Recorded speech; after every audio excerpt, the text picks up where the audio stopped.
윤석열 대통령의 국정 수행 지지율이 취임 이후에 최저치를 기록했습니다. 21%. 그러니까 국민 10명 중에 2명은 윤석열 대통령 잘해요. 지금 그 말이거든요. 나머지는 뭐 하려고 대통령 하냐, 뭐 이런 의미라고 봐야 할 겁니다. 한국갤럽이 지난 28일부터 30일까지 전국 만 18세 이상 1,001명을 대상으로 조사를 했습니다. 한국갤럽이라는 여론조사 기관은 상당히 보수적 성향을 띠고 있는 기관이죠. 그럼에도 불구하고 21%가 나왔다는 것은 사실은 10% 중반대 정도라고 보시면 될 겁니다. 여론조사 기관이 어디냐에 따라서 상당히 좀 차이가 있거든요. 왜냐? 여론조사를 어떻게 물어보느냐, 뭐 이런 것에 대한 차이가 좀 있으니까요. 부정평가가 70%로 나타났습니다. 완전히 신기록 제조기죠. 조사했다 하면 꼬부라집니다. 그제 24%였는데 곧바로 3% 빠져서 21%로 꼬부라진 겁니다. 대단한 실력이죠. 뭐든 신기록을, 기록을 뭐 새로 갈아치운다는 건 대단한 거 아닙니까? 윤석열 대통령 참 대단합니다.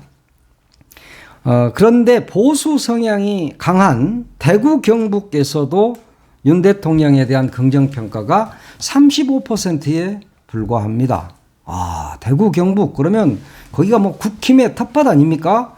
그리고 윤석열 대통령의 최다 이 콘크리트 지지 여긴데 이 대구 경북에서도 35%만 잘하시네요. 나머지는 너 너무 못해. 지금 이런 이야기인 거거든요.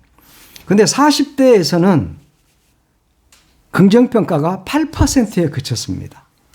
그러니까 부정평가가 90%가 넘는 겁니다. 40대가 우리나라를 떠받치는 기둥 아닙니까?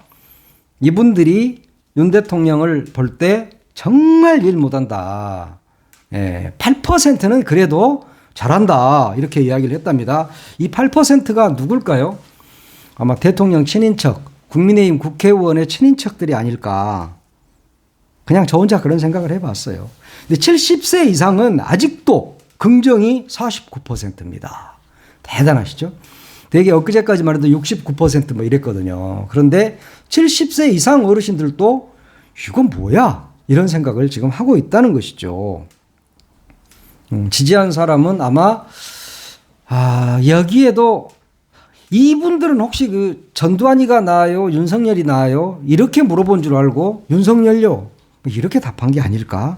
그런 생각이 듭니다. 사실 그 지지율이라는 게 30% 아래로 내려가면 위기라고 그러잖아요. 박근혜도 24%에서 탄핵됐으니까. 근데 25% 미만으로 내려가게 되면 완전히 마비되는 겁니다. 국정 동력은 완전히 상실되는 것이죠. 근데 25%가 무너진 지가 오래됩니다. 그러니까 이미 이 나라는 마비된 나라다. 대통령 부재의 시대를 맞고 있는 나라다. 이렇게 볼 수 있습니다. 이런 지지율로 어떻게 국정과제를 이행할 수 있겠습니까? 그리고 어떻게 국민들 편에서 국민들의 이익을 위해서 일할 수 있겠습니까? 이미 대통령 부재 시대다. 현실적으로 국정을 수행할 수 있는 능력을 상실했다. 동력을 상실했다. 이렇게 볼 수 있습니다. 그러니까 지금 우리나라는 대통령이 없는 나라가 된 겁니다. 그러니까 여의도 대통령이 따로 있다. 이런 말이 나오잖아요. 그쪽 국민의힘에서 나온 말이에요. 이 말이. 이렇게 대통령 지지율이 침체를 하고 있고 대통령 부재 시대가 되다 보니까 여당에서도 여의도 대통령은 따로 있다. 저 용산은 대통령 아니다. 이런 이야기를 하고 있는 겁니다. 지금 22대 국회가 시작되자마자 최상병 특검 재발의하는 거잖아요. 그리고 김건희 특검 또 시동 걸었지 않습니까? 당연히 이런 것들은 특검으로 수사를 해야 될 부분들입니다. 해병대 수사단이 최상병 사건과 관련해서 이 사망 사건을 경북경찰청에 이첩하던 날 대통령과 이종섭 당시 국방장관이 통화한 내역이 나왔지 않습니까? 이러면 이제 대통령을 직접 수사하는 수밖에 없는 것이죠. 이런 것들이 지지율 하락의 원인이 되었을 것이다. 총선 이후에 대통령은 이제 깜짝 놀랐죠, 사실. 이렇게까지 국민의힘이 망할 수 있나? 이러면서 야, 나 소통해야 되겠다. 이러면서 갑자기 이재명 대표를 만나고 또 기자회견을 하겠다고 그러면서 기자들과 만나고 또 며칠 전에는 김치찌개 끓여준다고 기자들 한 200명 모아놓고 김치찌개 끓여주고 그러면 그게 소통입니까? 기자들은 그 자리에서 질문 하나도 못 했지 않습니까? 질문 하나도 없이 밥이나 그냥 먹으라는 건데 이걸 국민들 눈으로 봤을 때 이게 소통이다. 참 기자님들 훌륭하시다. 대통령님 참 훌륭하십니다. 이렇게 보겠습니까? 너희들끼리 모여서 김치찌개 먹은다고 까불고나 있구나. 국민이 개돼지냐? 이렇게 생각했을 겁니다. 지지율이 이렇게 꼬그라지는 것은 당연한 것이죠. 윤석열 대통령 취임 이후에 정치는 이미 사라져버렸지 않습니까? 정치가 뭡니까? 협의하고 합의하고 민생을 위해서 여야가 맞대고 그래서 어떤 합의점을 도출해내고 이것이 정치 아닙니까? 그런데 지금 용산이나 국민의힘의 그 작태를 봐보세요. 정치가 어디 있습니까? 무조건 자기들끼리만 놀고 있어. 아무리 국회가 입법을 하고 그것을 본회의에 통과하고 해도 대통령은 14번째 법안을 다 거부해버립니다. 이게 정치입니까? 이런 상황에서 민주당을 지금 욕해야 됩니까?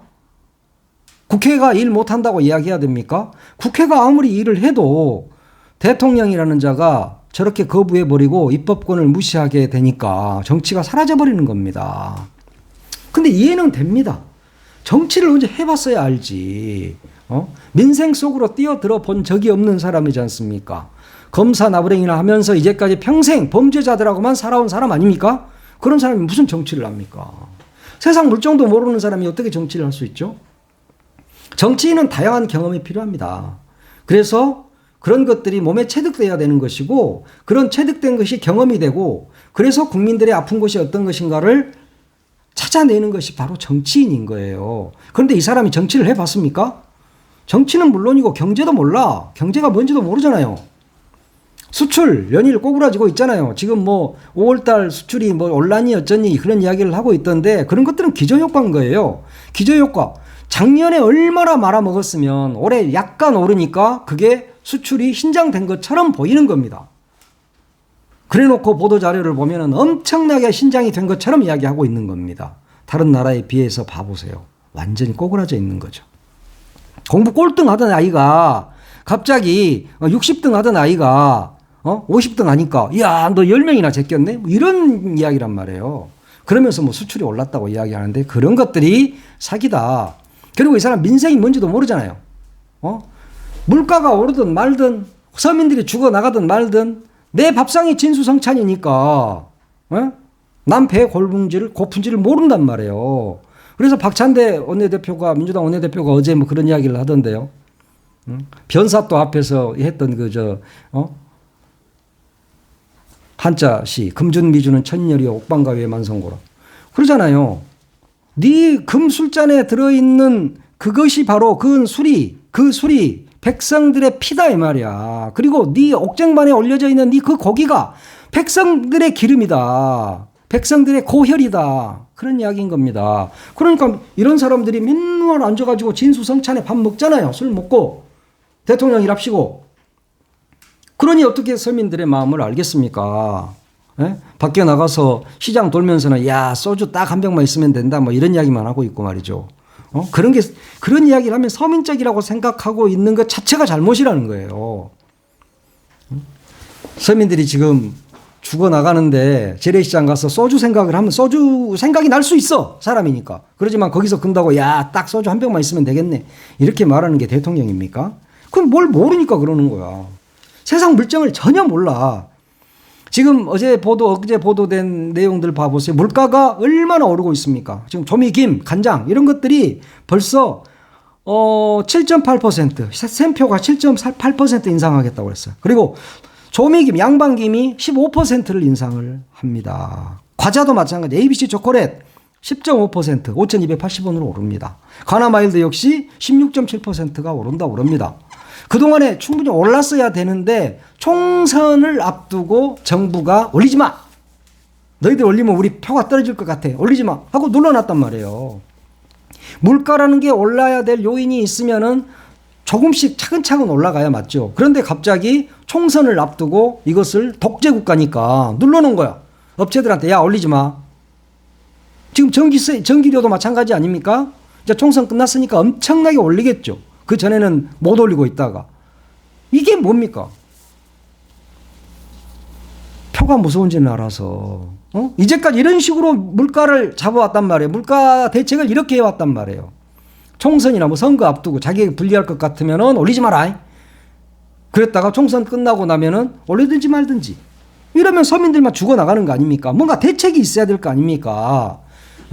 대통령이라는 자가 국무위원들 모아놓고 쓸데없는 소리 혼자 59분 말만 하고 있을 것이 아니라 어떤 대책이 있는지 좀 들어보고 그래서 그것을 시행하고 그래야 국민들이 어떻게 살 거 아니야, 이 친구들아.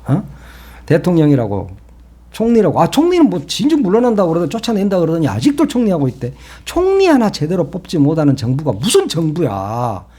장관은 한 번 앉았다 하면 청문회 무서우니까 끝까지 가고 잘못하면 바꿔야지. 그게 뭐 영원히 뭐 자기 거야? 아이고 이런데 내가 진짜 마누라는 명품백 받고 받은 책은 쓰레기통에 버리고 내가 진짜 손바닥에 왕자 쓰고 나올 때부터 저런 이상한 인간이 왜 나왔나 이런 생각을 했는데 아니나 다를까. 엊그제 국민의힘 워크숍 가가지고 대통령이 막 어퍼컷 날리고 뭐 쌩 난리를 쳤다 그러잖아. 막 술 마시고. 그날이 어떤 날입니까? 그 대위가 얼차려를 줘가지고 훈련병이 순직했잖아. 그 훈련병의 장례식 날이란 말이야. 그런데 거기 가가지고 그날 그런 짓거리를 하는 것이 대통령입니까? 그런 짓거리를 하는 것이 대한민국 국회의원입니까? 그날 하루만이라도 경건해야 되는 거 아닙니까? 우리 20대 젊은이가 그 못된 장교 하나 때문에 죽었잖아. 그래서 그 친구 장례식 날이야. 전남 나주 아이 모양이던데 참 마음이 아픕니다. 하여튼 빨리 특검이 시작이 돼서 수사받고 거기에서 수사 외압에 대통령이 개입했다면 탄핵하고 그렇게 해서 쫓아내고 나라를 좀 새로 물갈이 좀 합시다. 제발. 외교는 어떻게 외교? 외교는 말할 필요도 없잖아요. 지금 일본 앞에만 굽실거리고 일본 대통령인지 한국 대통령인지 도대체 알 수가 없는 행동들만 하고 있잖아요. 독도 문제에 대해서 말 한마디도 못하고 라인 사태 지금 이미 네이버 라인을 넘겨주게 생겼잖아요. 그러면서 외교 문제하고는 다른 문제다. 이런 이야기는 하고 있고 사도광산 지금 유네스코에 쟤네들을 올리려고 하고 있는데 우리가 지금 무슨 대응을 하고 있죠? 도대체 외교의 외자도 몰라. 등거리 외교가 뭔지도 모르고 아이고 진짜 이런 사람이 대통령을 하고 있는 나라 어쩌다 그냥 대통령이 한번 나와봤어 재미로. 근데 당선이 덜컥 돼버렸네. 이러니까 나라가 이렇게 망조가 되는 겁니다. 그러니까 지지율이 21% 나오는 거예요. 월요일 날이면 내일 모레 월요일이면 여론조사 꽃에서 나오는 조사가 나올 거예요. 내가 장담하지만 거기서는 18% 이상 절대 넘지 않습니다. 갤럽은 잘 나오는데요 원래. 지금 나라가 지금 여모양 욕골이다. 호주는 호주 대사 지금 없죠. 이종섭이 보냈다가 개망신 당하고 이종섭이가 사표 내고 지금 공수처 수사 받고 있죠. 곧 특검 수사도 받아야 될 거고요. 그럼 왜 호주 입장에서 생각해 보세요. 한국이 우리를 이렇게 무시해도 되나 하는 생각을 하지 않겠습니까? 이게 외교입니까 이게? 아이고 진짜 나라가 진짜 망해가고 있습니다. 빨리 끌어내려야 되고요. 국민의힘 의원들이 정신 차려야 됩니다. 저런 대통령 식물 대통령 데리고 앉아서 행복하다고 이야기하면 안 돼요. 당신들은 행복할지 모르지만 국민은 다 죽어나간다. 이 생각을 좀 했으면 좋겠습니다. 이런 와중에 윤석열 대통령이 22대 국회가 시작되니까 국회의원 전원에게 축하난을 다 보내는 모양이에요. 개인 돈으로 보낸 거 아니죠. 우리가 낸 세금으로 다 이제 난 하나씩을 쫙 보냈습니다. 그러니까 조국 혁신당에 해서 다 버려버렸어. 이야, 조국 대표가 축하나는 정중히 사양한다. 버려. 네, 김준영 의원도 버립니다. 불통령의 난을 버린다. 이러면서 포스트잇 딱 붙여가지고 이게 밖에다 내놨더라고요. 그리고 그게 사진으로 찍혀서 올라와 있던데. 정춘생 의원도 대통령의 난을 거부합니다. 차국규근 의원도 대통령 윤석열 여기다 이렇게 써져 있잖아요. 그 부분을 딱 가위로 자르고, 하여튼 그분의 것은 당신은 싹둑 잘라 거부하고 나는 내 좀 키울게. 소중한 나는 국민의 혈세로 마련된 거니까 잘 키우겠다 이렇게 이야기했던데 박은정 의원이 그랬어요. 나는 죄가 없다. 잘 키워서 윤석열 대통령이 물러날 때 축하난으로 대통령실에 돌려드리겠다 그랬습니다. 예, 난을 잘 키우면 3년도 키울 수 있지만 3년까지 뭐 키울 필요 있겠습니까? 조만간 물러날 테니까 대충 물 주고 있다가 저 사저로 이제 쫓겨났을 때 사저로 박은정 의원이 받은 난은 보내주면 될 것 같습니다. 정청래 민주당 의원도 난해하다. 난을 보내니 난해하다. 하지만 잘 키우겠다. 그러고 난을 보낸 것을 후회하게 만들어 주겠다라고 이야기를 했습니다. 정말 나라 돈으로 혈세로 뭐 난을 보내긴 했는데 또 그냥 받았으면 좋을 텐데 그 조국 혁신당은 그걸 또 다 또 버린다 그러니까 돌려주세요. 그냥 돌려준대. 내 생각에 돌려주면 좋겠어. 택배 오면 반품 있잖아요. 딱 반품 약 보내야 돼요. 그런데 그게 반품이 안 됐던 이유가 그냥 저녁에 다 일제히 이렇게 갖다 놨다 그래요. 그래서 국회의원들이 반품을 못하고 이렇게 막 이렇게 버립니다. 이랬던 것 같은데 서로 그 축하난을 보낼 때도요. 서로 사이가 원만하고 어느 정도 좀 친해야 그것도 행복하고 좋지. 거의 적이잖아, 적 지금. 근데 그 난을 보내면 아이고 감사합니다, 땡큐 이러면서 막 받겠어요? 예, 안 받을 겁니다. 예, 그래 하여튼 대통령 지지율이 이 정도까지 떨어졌으면 이미 국정은 마비됐고 대통령 부재 시대를 우리는 맞이하고 있다. 다음 시대를 빨리 준비해야 됩니다. 다음 대통령 시대를 준비해야 되고 그래서 정말 바른 나라, 정당한 나라, 공정한 나라를 만들었으면 좋겠습니다.